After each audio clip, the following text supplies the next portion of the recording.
Hey everyone, welcome back to the Castaway Consultants, where we teach future Survivor players how to play the game by criticizing current players. I'm one of your hosts, Ryan Stacy. Today we are talking about episode 11 of Survivor 45, This Game Rips Your Heart Out. I'm joined by two people who don't usually rip my heart out, Derek Kubicek and Josh Wessler. How are you guys doing? Doing pretty well. There's a lot of fun things to talk about tonight that we need to get into the spoiler section for, but episode. But one fun thing that I wanted to bring up, I swear I heard little samples of music from all kinds of things tonight. I swear I heard a little bit of Interstellar, a little bit of Men in Black, and a little bit of like Requiem for a Dream. Just little inspirations almost. These scores inspired the soundtrack this episode. So I don't know if anyone else noticed that the background music was a little different tonight, but that's the smallest takeaway, the world's smallest takeaway for me. I did not notice any of that, but I guess it makes sense because it kind of felt like, a movie here. This was a pretty epic episode. This episode was amazing. It had everything. It had strategy. It had emotion. Yeah. It had tension. It had potential blindsides, mystery, everything. The 90-minute episode really shined tonight. Loved this episode. Well, and it makes a lot of sense because we've always said that advantages and idle structure and the final four fire making rewinds the potential climax to 7. But without getting into spoilers, I think we might actually get a different climax now. I think it might be in the finale. We'll see, but I'm very excited. A lot going on tonight. So spoiler alert for this episode. Go watch it. 3, 2, 1. Rip Emily. Big loss night. One of the biggest characters this season. Big threat to win the game. Big threat to win the game. I would say probably I thought the person who was the biggest threat to win. Not anymore. She's done.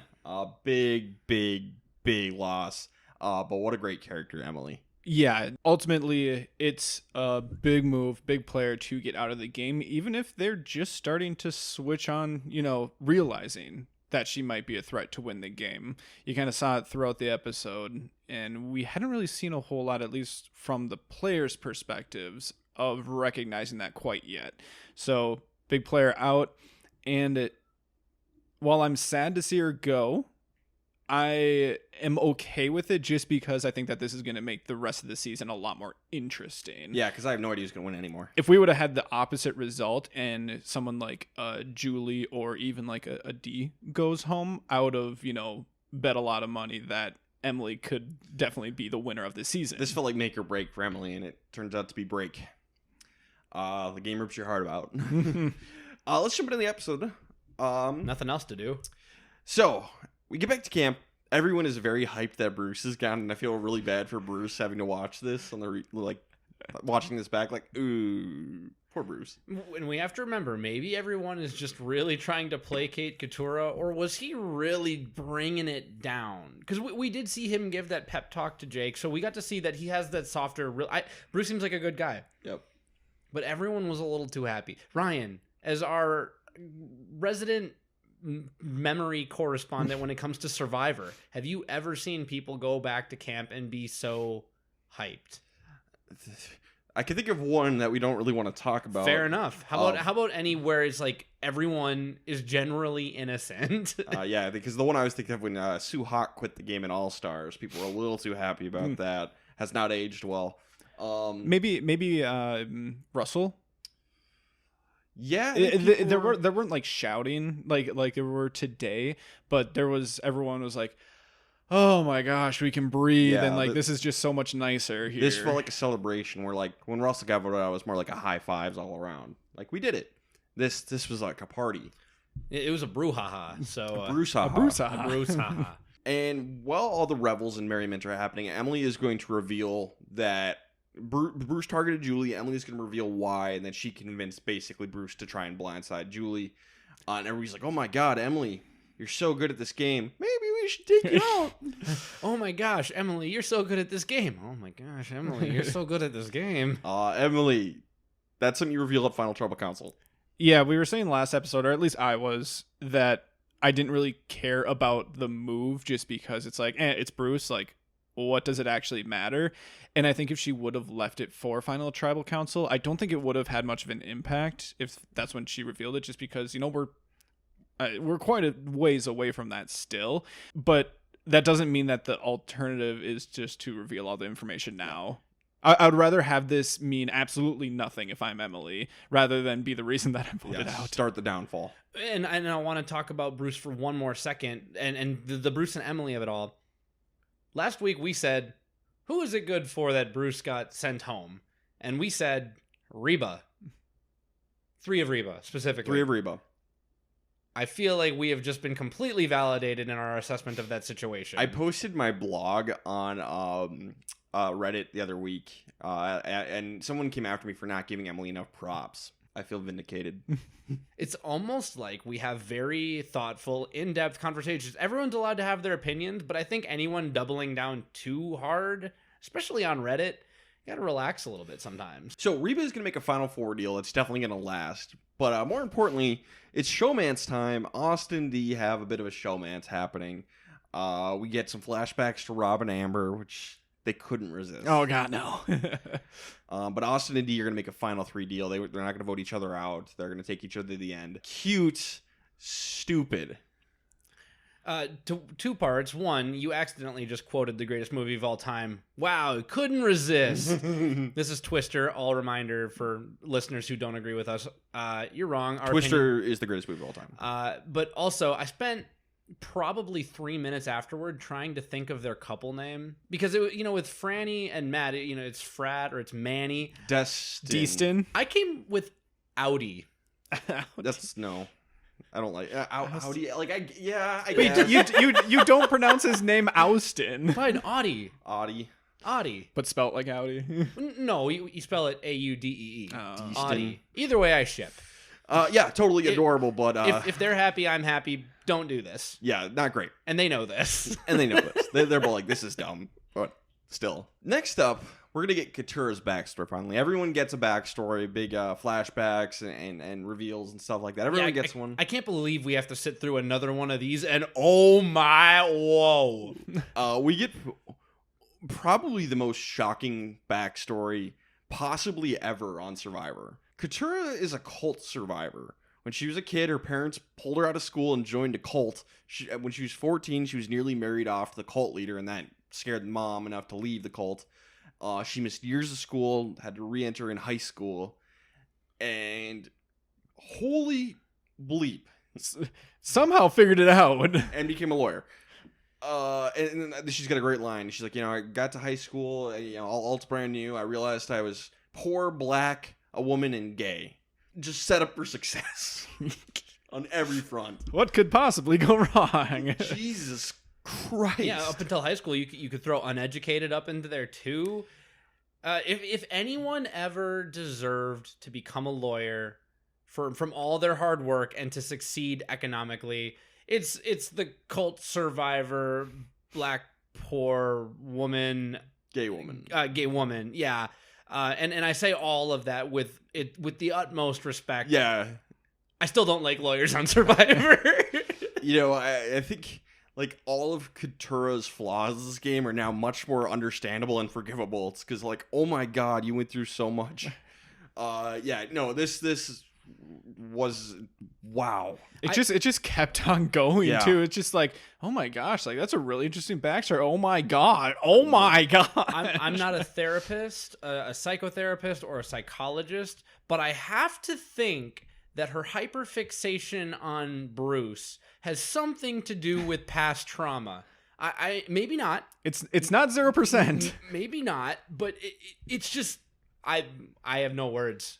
This was wild. And part of me hopes, as long as the cult leader's not dangerous, that he was watching this like, oh crap, now everyone knows about the cult. Well, here's the thing.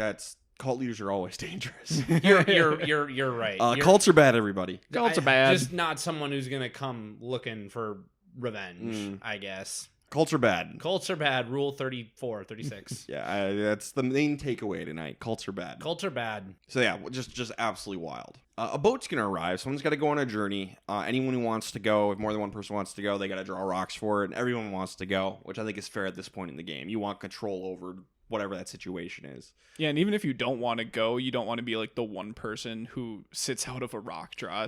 That almost draws more attention to you. I don't even think that's true. I think if you really don't want to go and you have a good reason, then it's fine.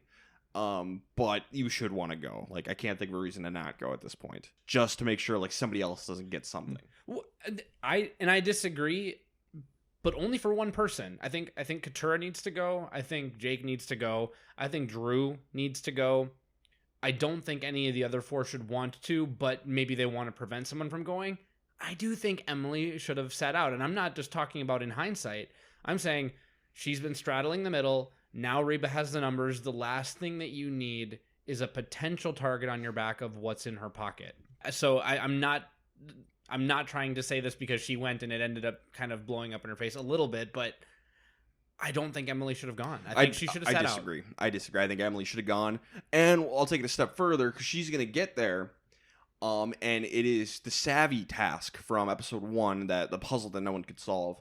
And she's offered like, hey, you can solve this puzzle, and if you do, you win immunity. You're safe for this episode. Fail, you lose your vote. Emily's going to decline to participate, and I think she should have gone for it. At this point in the game, I think you got to go for it. I think her potentially having immunity is more important than her vote at this point. So I think she made the wrong call in not playing. I think that she may have had information from earlier in the season when the rest of her original tribe had done this challenge, and she saw that that's what it was and kind of evaluated it from the outside because she knew what the task was and can see everything right there in front of her. And I think that she just knew that she wasn't going to be able to figure it out.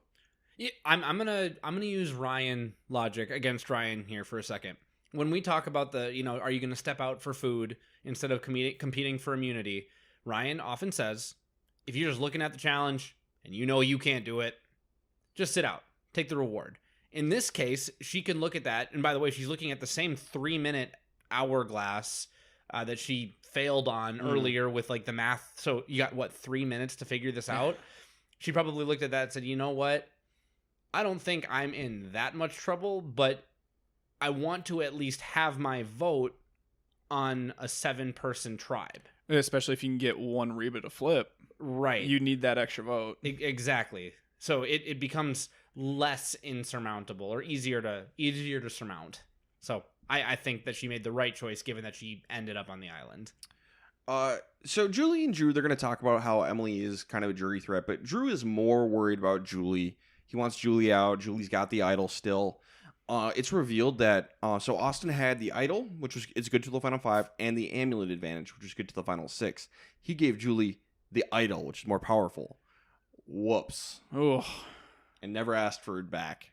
I understand why you don't ask for it back, but and I understand that it was a very fast moving time when he gave it to her in the first place, but man, you got to pay attention to that. If you are going to give her one of the idols, have it be the weaker one. Austin's falling apart a little bit, I feel like. Austin has a bad episode. Yeah. He's got some decolored glasses on. Yes. And from Drew's perspective here, it's hard for a toss-up because he wants to stay aligned with Emily, but, Emily probably beats him in the end. Yep. So, yeah, and I get his reasoning, but, out of everyone, he might actually be in the best position to want to take someone out from Reba just because he's, fourth. He's fourth in Reba. So he has the most to gain, at least, from taking someone like Julie out. He also needs to have Emily out, but, order of operations, maybe a Reba for his position should go first.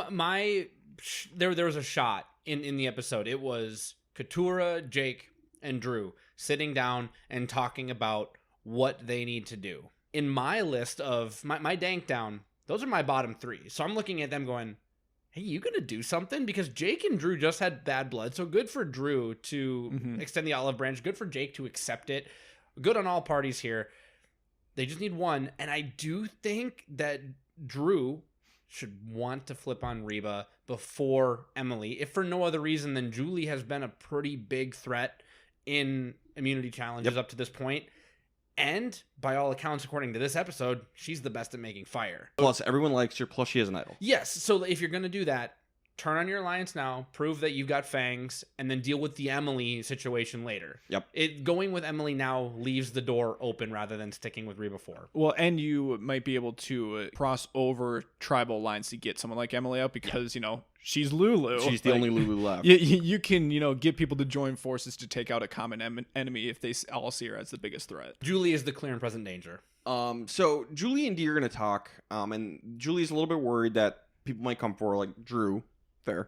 But their plan is to poison the camp against Emily and take her out. That's the plan. Drew, on the other hand, like you mentioned, goes to talk to Jake and Katura about switching things up. Drew's going to seemingly patch things up with Jake in this episode, which is great after the last week. But yeah, Drew wants eventually Dee, Julie, and Emily to go out of the game, with Julie going next. Yeah. Those seem like the three of the best. Three of the four best people, I think. Drew, in my opinion, Drew needs to go to the end with Katura and well, I guess we'll get into that later. Oh, what a tease! Because mine has changed. Shocker! My ranking. Shocker! I have predictions. I have predictions, and I think they're wrong. I agree, but. I've not mine, Ryan. I've been wrong about this before, though. So, but that's the plan right now, and I do think Drew's because Dee, Julie, Emily are all huge threats. So Katura's gonna go talk to Austin about taking out Julie. And Austin says, yeah, Julie's probably the biggest Reba threat. His big thing is, well, that is a good move. He's worried about blindsiding Dee in the process because showmance. And he thinks that she'll never trust him again. This is why you don't have a showmance on Survivor.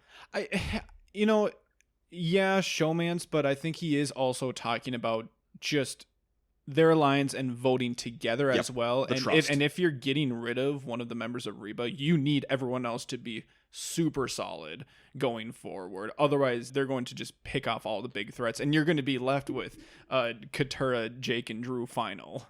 Or at least you need your number one within the four to know about it. So I think Dee is Austin's number one. I think that Austin might be Dee's number one. I think Drew is nobody's number one, but he's kind of the barista of this blindside concoction, and Julie's the target. So I think maybe that's where the inspiration is coming from to tell Dee. I don't hate that he does it because he's also still someone who I think is a fairly big threat, and he needs to make sure that he keeps other threats around long enough for him to be able to hopefully beat them in a physical challenge and then vote them out. Mm-hmm. I think that's his goal. I agree.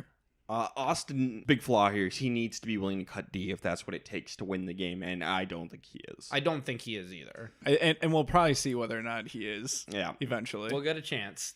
Emily's going to get back to camp, tells the truth. Julie at least doesn't buy it. But Drew's going to tell Emily, like, hey, Julie's gunning for you, so let's take her out. And by the way, I want to acknowledge this as evidence to Ryan's point earlier about going for it. If you're going to go and then be accused of being guilty of something, you may as well be guilty of it. I still hold that, like, if you look at it and you know you can't solve it, you have to keep your vote and then just deal with the consequences. But this is evidence to Ryan's point. I just want to acknowledge it. And that was nothing in her reasoning of why she chose not to do it. She didn't mention at all about, like, oh, what are, like, people going to think? Are they going to think that I have something? No, it was completely based on having her vote. And again, that was a mistake. To you. Yep. All right, immunity challenge. And honestly, this is one of my favorite challenges in years. This is great. Because it's one of the classic ones where you have to, like, unwrap rope from around a thing, and you have to, like, guess how much rope you need, and then you can run out to the next part of the course. Yeah, they need way more rope than they've ever needed before to actually do this. You get to the end, you got to throw your sandbags at some blocks to knock them over, but then you have to retrieve your sandbags. With the rope still attached. With the rope still attached. And then once you do all that, you have to solve a puzzle. It's a word scramble, but you have to build it in the shape of an arch, and it's got to be right on both sides because there's some letters that are duplicates, but they have to go in a very specific spot. And it's just like a super brutal, hard challenge, and it's great. I loved this challenge so much. I do think the highlight of it for me was Drew standing alone at the end. I'm winning. It was before he won. He's just so far ahead. Oh my gosh, I'm in first. Who would have expected the tallest, skinniest, lankiest, most malnourished person to be able to unspool enough rope quicker than literally everybody else? Yeah, getting it over and under all those different things so quickly. That's impressive. Basile must be a contortionist because I know that Drew couldn't get that done. But yeah, Drew wins. He gets to bring 2 people on a barbecue reward. First pick is Jake, which I love the Jake pick because, and you know, this is an instance where the reward is part of the immunity. You got to go for the immunity. So fine. Yep. Yes. Then deal with the reward as best you can. Jake is a great pick because of the fight they had last week. Patch up that fence. Who knows? Might be able to get a jury vote. And Austin for Guys Night 2 because the girls went last time. The guys get to go this time. Perfect. Guys Night 2.0, bringing it back. And the girls are targeting each other. This is great. This is a great picks for Drew. Not enough Top Gun. Danger Zone would have been nice. Yeah, I was hoping for just like a 30-second snippet or 15-second tease like they're going to do it again. It's okay, though. Or maybe as they're like having their discussions, it's just really faintly just going on in the riff. background. Playing with the boys. Or just instrumental. Yeah, perfect. I love it. The girls, they're all plotting against each other, but they're like, yeah, we'll just vote out Jake. That's easy. LOL. This buff, it's made in Spain. Starts to read laundry tag on buff. We have so much to do. I'm just reading the laundry tags. And Jake, Drew, and Austin, they're all going to get on the same page. Julie's got to go. Jake's been saying that for a long time. But back at camp, Austin is very hesitant because he doesn't want to leave Dee out of this. So he is going to tell Dee that the plan is not Emily, but it's Julie. Dee is obviously not happy. She does take it better than I thought she would, and that's to her credit. She's saying Austin is, my number one or one of my number ones because it's Julie and Austin, clearly her two. And she is considering it, and she doesn't blow up. She doesn't really overreact. So given that the conversation has to happen, all parties had it the right way. The conversation did not have to happen. Well, I'm drop me in the moment. The conversation is happening. Okay. Everyone handled it well. Yes. Okay. So this is not advice on Austin to be the next Robin Amber. That's not this. That's not. We're not the Love Cast. This is the How to Win Survivor podcast. Austin needs to shut up and blindside Dee to really make this work. You mean Julie? Both. I'm still undecided about this just because I have no idea what, like, this could have so many negative ramifications to how he might be able to maneuver through the remainder of the game if he blindsides Dee. I agree. Because at this point, let's say he does blindside Dee, he has Drew and Emily, and that's it. That's not enough, I don't think. I don't think that's enough to maneuver your way through the rest of the game without getting picked off. Both Julie and Dee have to go, and Emily. Both of them have to go. Might as well you can do it back to back. And what's wild is like I don't think I agree because we already talked about how we're going to lose Emily this episode. We also talked about if Julie goes home tonight, we're pretty sure Emily wins the game. Mm-hmm. That makes this move by Austin de facto kind of a good move for Austin. Yes, because if Julie goes home, Austin's road to the end, like Josh elucidated, is much harder. Now, granted, he still has 2 big threats that he needs to take out, and the number of paths to victory seem to go down. I still think the odds, like the paths remaining, are better paths. Well, here's the thing, and he didn't handle it this way, so, I'm not going to give him credit for doing this, but what a better way to handle this might have been is to, recognize that you need to take Emily and Julie out for sure in order to win the game. You got the idol still in place, so you can't just be like, nah, we're going Emily tonight. You purposely leak the information to have Julie play her idol, and then Emily goes home. Drew still was able to, have his way and took his shot at Julie, but you 2 birds with 1 stone. What actually did end up happening, but it's a little bit more purposeful in that way. If he wants to do this, he needs to go to Julie himself and warn him, and then make sure he's not the person taken out on the ricochet. The way he handled it was the worst of all worlds. I just don't see it that way. But I mean, it ends up being kind of a moot point because we're moving on or whatever. But I don't think this was the worst way. I think having Dee as a mediator, because I think that Dee is Julie's number 1. Well, this almost knocks Austin out of the game.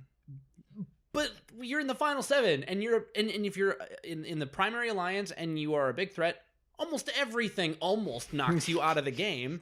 So I kind of. But this was needlessly stupid, and it almost knocked him out of the game. And it was made for emotional reasons.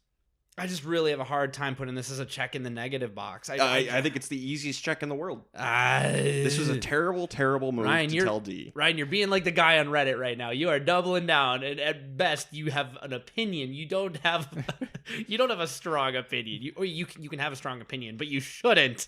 As is, tradition with my opinion on this podcast, I'm gonna say this is basically neutral here, just because the result ended up working out very nicely for Austin, and I do think it would have been a bad thing. It didn't work out nicely for Austin. Yeah, Idol's out of the game, yes. And Emily's out of the game, and he still has his amulet. Both, yes, and he kept his relationship with D. All of those are good things. You have a really pissed off Julie still in the game. She has to go home anyways. No idol she's gonna be pissed off being blindsided. Just saying, you got a really pissed off Julie in the game, and that was avoidable. You're gonna piss off people at the final seven. If you blindside D with this entire move, I just think the maneuverability is gonna be so much more up in the air than it is now. I don't think Austin was in a good spot to do really anything here. Once Drew, put his foot down and said, we're going to vote for Julie. Jake's already on board. Katura's already on board. Austin really doesn't have a choice here. Right, correct. So I think he handled it about as good as he could have, just considering the rest of the game. Yeah, the ramifications. So Austin's going to tell D, it doesn't matter who we vote for. I think they have the numbers to take out Julie. So they could save her by telling her that, there's an idol, but that could bounce back on Austin and D's game. They don't want to do that. Cut to D telling Julie about the idol, hey, play your idol. So for D, I don't hate this move for D because that is one of her closest allies, and she can bounce Emily from the game by doing this. But, she's very insistent because Julie wants to, hey, maybe I should take out Austin instead, and D says, no, don't do that. He's my number one ally. No, probably don't do that. Probably don't say that. It's going to work. She's going to convince Julie to take out Emily. And to be fair, I do think that's the right move for Julie. Mm-hmm. Mm-hmm. But before that happens, Julie is going to approach Emily and Jake to make a move. And they're like, Just plant seeds. I don't mind just sprinkling the seeds in the garden. Just cause chaos. Basically, she's just gauging reactions. Yep. And that's fine. She's a lawyer. They end up telling Drew about it. And Drew's like, oh, she knows. Someone screwed up. She knows. She knows. And Austin's like, yeah, I told D. And Drew's like, hey, she probably told Julie. No. Yeah, 100%. D wouldn't tell her. I just think Austin was foolish to expect D to not tell Julie. I think that's beyond foolish to expect that. So Austin's like, well, if she plays her idol, I'll play mine just in case. Which I would agree with. So the question is, Julie's playing her idol. Who is she going to take out, Emily or Austin? We're going to go to tribal council. Everyone votes for Julie, and we see everyone's votes. I don't know if we've seen... I guess I don't remember because something similar happened in Heroes, Healers, Hustlers. Everyone voted for Ben Drieberg, and Ben played his idol. I don't know if we were showing all the votes for Ben, though. But this reminded me a lot of Survivor Micronesia whenever Eric gave up immunity, and we saw all the votes, including Eric's that time. And so we don't see Julie's vote this time, but it was just wild seeing someone. We never see this many votes. But Julie is going to play her idol.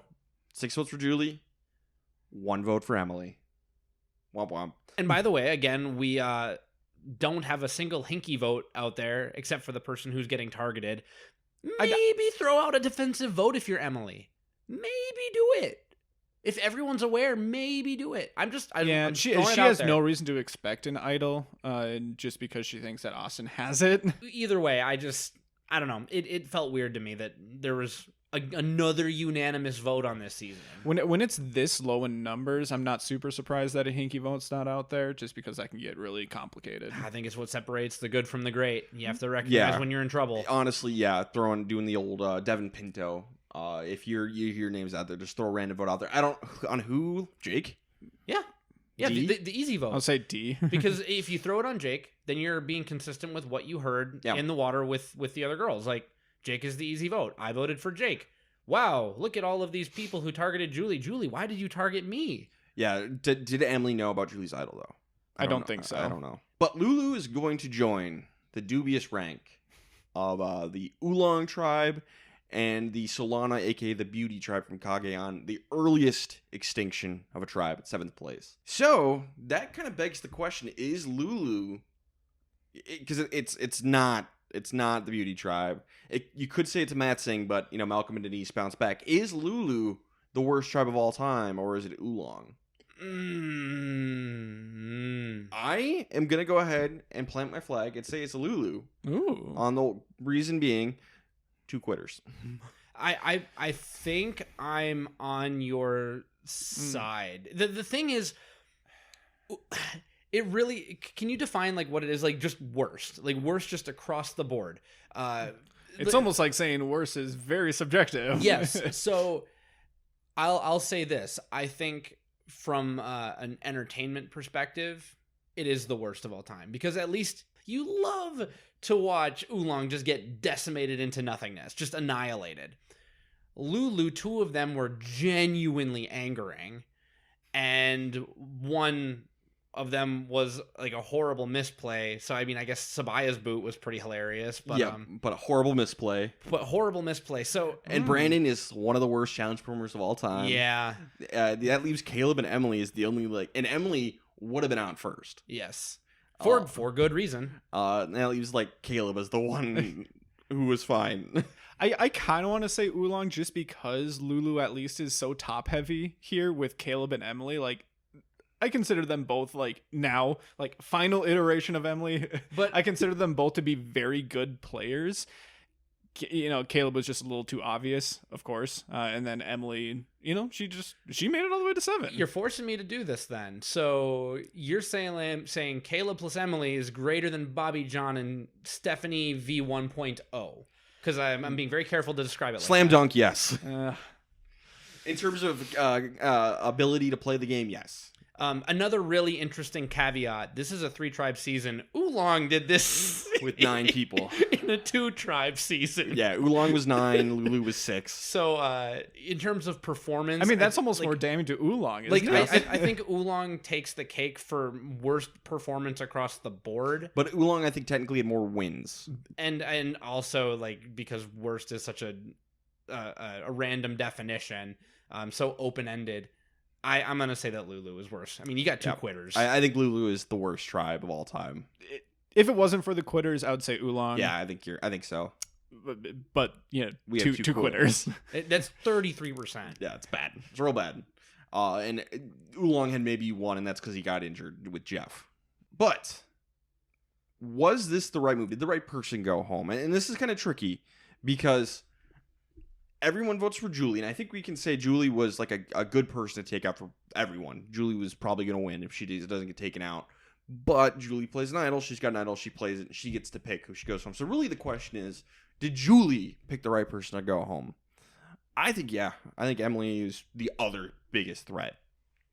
Yeah, it's weird because, on top of Josh's jank downs this week for the very first time was Emily, Congratulations, you were there for 1 whole week.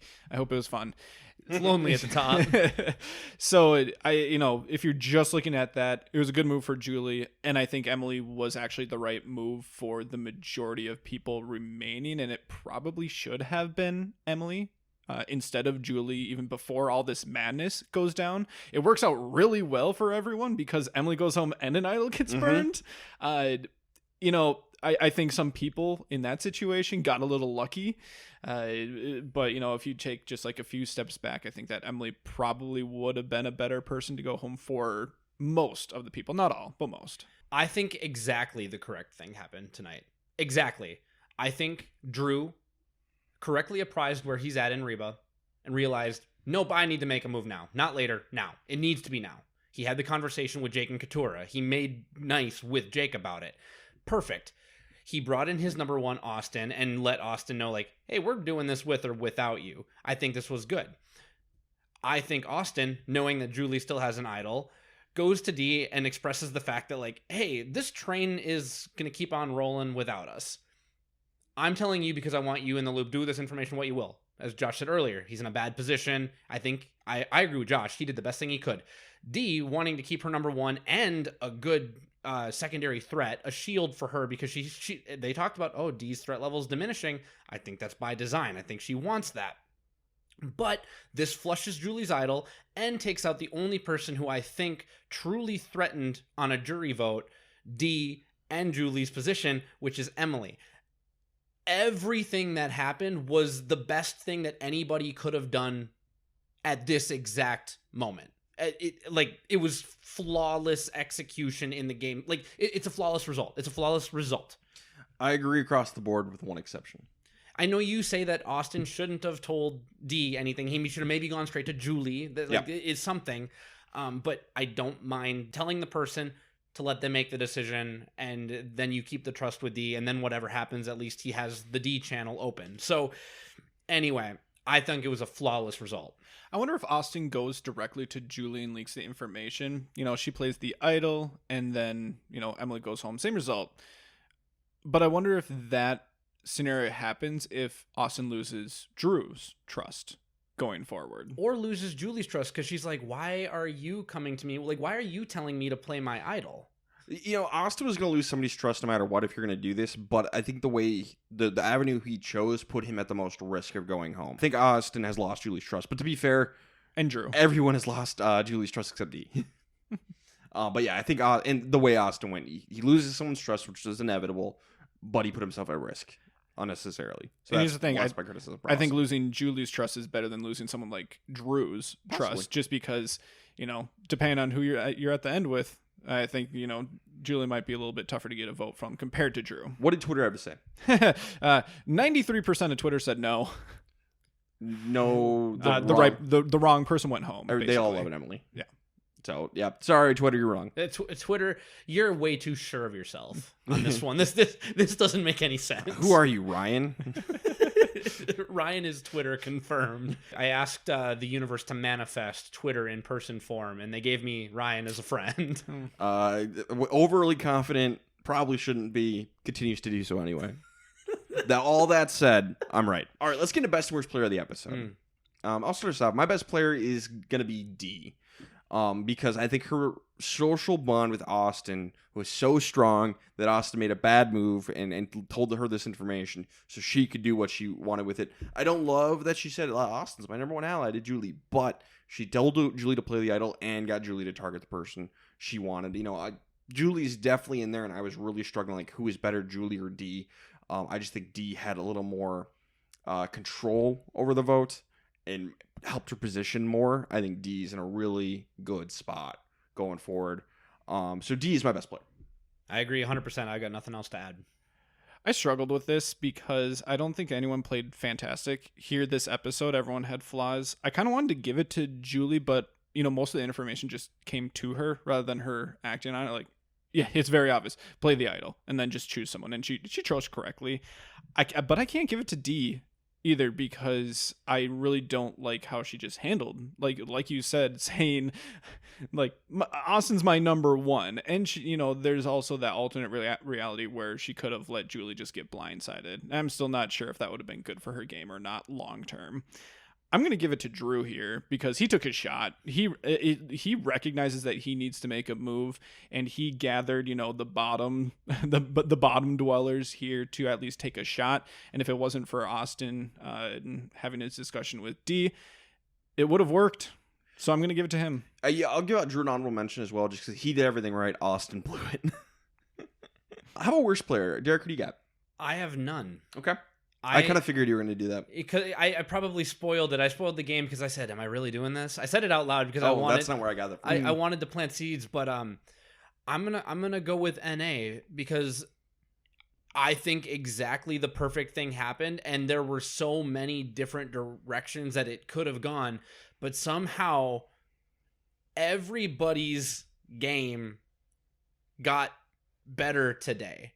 I mean, after this episode is done, everybody left is one step closer to winning, and that is incredibly rare with so many people left. The bottom people all came together and shot their shot. They got an idol flushed, whether they knew that they were doing it or not. At least the idol is gone, and they still are many. They still have that ability if they want to do it. They are Legion. Austin keeps as much trust as he could have feasibly. Dee keeps as much trust as she could have feasibly. Julie is still in the game and gets to live to fight another day. And Emily, we all agreed, was a big threat to win because of the jury makeup and the Lulu underdog story. I can't in good conscience give this to anyone. Maybe everyone has one little ding, but I can't. Everyone's net positive at the very least. Yeah, you're saying. I can't do it. Okay. That's, I wonder, I want to go back and like figure out what is the earliest. No, none of us have given out like a worst player of the episode. Like, what is like, this is what are we at, the final 7? Yeah. Is there an earlier time any one of us has not given out a worst player? That's pretty tough to beat. I don't know Yeah. if we'd find one. Yeah, I maybe we should have kept Listeners, the spreadsheet. go back and listen to literally every podcast we've ever done and tell us. We have the rewinds out there. Go for it. That's your homework. Get back to us. And what's wild though is neither of you immediately started pushing back on me, which is crazy. It's not my turn yet, so. Yeah. I'm not going to super push back on it. I didn't even think about it as a possibility, if I'm going to be honest, just because we're so far out right now. But I did have Emily as my number 1 on my jank down. So, it's good for everyone that she goes home. I said that it was perfectly fine the way that Austin handled this, but I'm still going to give him the worst player of the episode just because I think out of everyone, he got put in the worst spot. And yeah, it wasn't completely, his fault. A lot of this was going to happen whether he liked it or not. There's possibilities out there to where he could have gone directly to Julie. I don't know if that would have been better for him to do compared to what he did here. I still like the conversation that he had with Dee. I think overall he handled it about as good as he could have, but I think just like how he's sitting now compared to before the episode started, I feel like I almost have to by default give it to Austin. I'm giving it to Austin because I hate that he told Dee. Of the choices that were presented as options in this episode, I think he made the worst one. So yeah, Austin's my worst.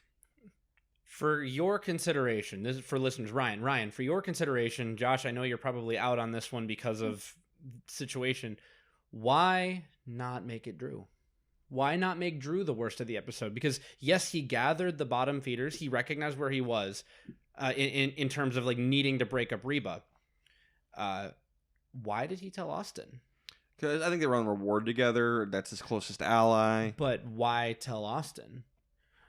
Because like if you're talking about like, oh, that's his closest ally, Dee is Austin's closest ally, and you're saying he's the worst player for doing that. Drew had the numbers. If you want to blindside somebody, it's a need to know situation, and Austin didn't need to know. Technically, can Drew trust Jake? No, but Drew has no choice. Drew has absolutely no options if he wants to win this game. Drew can, yes, but Drew 5 is better than 4 in this case. So I'm not going to give it to Drew because I think Drew did everything right. I'm following the chain of events. Drew tells Austin. Austin tells Dee. Dee tells Julie. Julie plays her idol. Emily goes home. Yep. Who started this chain of unnecessary in terms of like what it takes to get something done? I don't Drew agree. did. I don't agree. Austin blew it. I'm still throwing out an NA because it's a net positive for everyone, but just words to ponder for the listeners. Mine is Austin. As I gave Drew the best player of the episode. That's why I was not trying to appeal to you. Yeah. All right, let's get into who is going next. Josh, final 6. Who's going next? I think it just makes too much sense that it'd be Julie here. And, she's vulnerable now. And even if, she has herself in Dee, I think everyone else could be firing at her. Apparently, she is the biggest threat in the game. We were surprised last episode about how big of a threat she might be. She made it up to, I believe, number 4 on my jank downs. Spoiler alert, she might be up at number 1 now. Yeah, she's my number 1 now. By no other means but just what people are saying. So it would make the most sense, to take out the number 1 threat in Emily, followed by the number 1 threat in Julie. And, you just keep working your way down the list. And, from the other big threats perspective, Austin and Dee, yeah, you guys might be vulnerable, but she has to go at some point. She can't make it to the end. And if she's good at fire, you can't let her make it to fire making. I agree completely. I think it's Julie. I also had Julie. Okay. Last thing. Who can't win this game? I have the same as last week. I think it's Katurah and Drew. I do want to note that, I like to figure out who are the 3 people at the bottom of this pecking order who can win. And I think those 3 should work together. I think Austin's fallen to 3rd. I think the bottom 3 are Austin, Katurah, and Drew now. I think Austin hurt his game a little bit tonight. I think I'm higher on Jake than you guys, but my current rank down, just for interest's sake, I think, is Julie number 1. I have Jake at number 2. Dee's 3. What? Austin is 4. Katurah is 5. Drew is 6. And I moved Katura up past Drew because I think Drew's going to tank himself next week based on the preview. But here's what I'm looking at with Jake. Caleb, best buds. Kelly, Kendra, Bruce, all Bello, all like Jake. Emily, question mark. She said she's going to vote for the best player, which isn't going to be Jake. It depends on how the end I'm game. just saying chance. it doesn't matter. I don't think Emily will vote for Jake, very likely. But, Katuro likes Jake. Yeah. So I think Jake can do this thing. I'm going to say it again, and I feel like I'm going to say it every single week until the finale, until Final Tribal, because he's going to be brought to the end, but Jake is Owen. Jake is Owen. I like watching YouTube. Is this what it's like to not be in a fight? I do not understand it. Just so the listeners know, I put together the graphic every single week for the power rankings, and every single time I'm just flabbergasted by it because I have to edit the photos on it, and I go bottom to top. So it's always like, oh, Katura, all right, you don't have to change. And then it's always, someone else, and it's always thrown off because Jake's at the bottom of my rankings, Derek's rankings, and our listener average rankings. And then there he is at spot number 3, or apparently now spot number 2, for absolutely no reason. Just because he's likable. The only reason why someone will win the game purely because they're likable and not having any sort of strategy or challenge threat is if other people in the game aren't likable. If there's a Russell, a true dead to rights Russell. But we have a lot of likable people on this cast. It would have to be Jake, Drew, and Katura for him to have a shot. And even then, I think Drew beats him. Mm-hmm. I just don't understand it. It makes perfect sense. I like watching. And I can't wait until I'm proven right once again. Anyway, the Katura and Drew are the 2 can outwin this game. That stays the same ultimately. Derek? I'm standing pat with last week, and honestly, because Emily went home this week, I'm not sticking a fork in anybody else. So my 2 can't win are Katura and Jake. But I think with Reba still being 4 strong and Emily going home here, that fork is still stuck deep into Drew. I think he cannot win. Yeah, mine aren't changing. It's still Katura and Jake, and I think this episode proved that if Drew somehow finagles his way into the end to make it with Jake and Katura, that he could potentially win. Because in that scenario, you got a lot more Reba over there, and the cannibalization has already started to where I don't think you would have anyone who's bitter from Reba. I think they'd be pretty understanding at this point. Yeah, they'd be upset, but once it comes down to it, I think that they'd rather vote for someone like Drew who's able to take them out versus Jake who's just likable. I don't know. I think Julie might end up being bitter. I don't know. It's the read I get. Julie might be bitter. I think we're bitter set up, in the moment. I think we're set up for an Austin. He's going to need to make a choice, D or Drew, and I think he's going to choose D. Oh, what a terrible decision. See, I think that we could be set up for like an Austin, Drew, and third person who can't win, like a Katura or a Jake, which would be hilarious because was it not episode 1 where Drew was saying you need to have that JT Fishbach combo, you need to find yours. Oh yeah. And then this is going to be our payoff. Does he realize how that season ended? Does he realize which one he is? We got confirmation from him again this episode saying it's me and Austin, and the way he was wording it, basically we can go up against each other and who knows who's going to win. That's exactly what Steven Fishbach would say. Yep. Here's the difference. Drew, you're so good at apprising the situation, but here it is. If we both get to the end, who wins? It's a toss-up. Austin's thinking, if we go to the end together, I win. That's the difference. Yep. That's the JT right there. That separates the good from the great. All right. Social media. You can follow us on Twitter and Instagram at Castaway Pod, YouTube, TikTok, Facebook is Castaway Consultants. We have a website, which is thecastawayconsultants.com. Check out all of our stuff. It's a grand old time. Like I said, we post all of our power rankings and whatnot, and you can submit those to us on any of our DMs or, replying to any of our tweets, posts, whatever it might be, and Derek will do something super fancy with it. Yep, and then over on Spotify, please interact with our threat rank down. So send us your list. The homework is getting easier because we have fewer people. You only have 6 names to think about, and frankly, some of them shouldn't actually be that hard anymore. But for the question that I posted from last week, I asked, can anyone from Original Bello still win the game? And it's actually the most number of poll votes we've ever received, which is really cool. 40% said yes and 60% said no. So that's kind of fun. And actually, I rounded, so it's more like 35-65%, which Pretty is close to this. pretty close to how we settle on this podcast. So I thought that was really fun. So apparently you guys are in the Ryan camp, the Josh and Derek camp. So keep watching for those. Yeah, and if you did not see our listener average and our power rankings that were posted today, the listener average did have D at the number 1 spot going into this week, and their bottom 2 people were Drew and Katura. Okay. But Jake was third. It's okay for people to be wrong. Third from the bottom. Third from the bottom. Yes. Okay. All right. Anything else, guys? I don't think so. I think that's it. All right. Well, we're getting to the end. It's exciting. I'm really pumped to see what happens next. This is great. All right. This has been the Castaway Consultants. Got nothing else for you. Good night.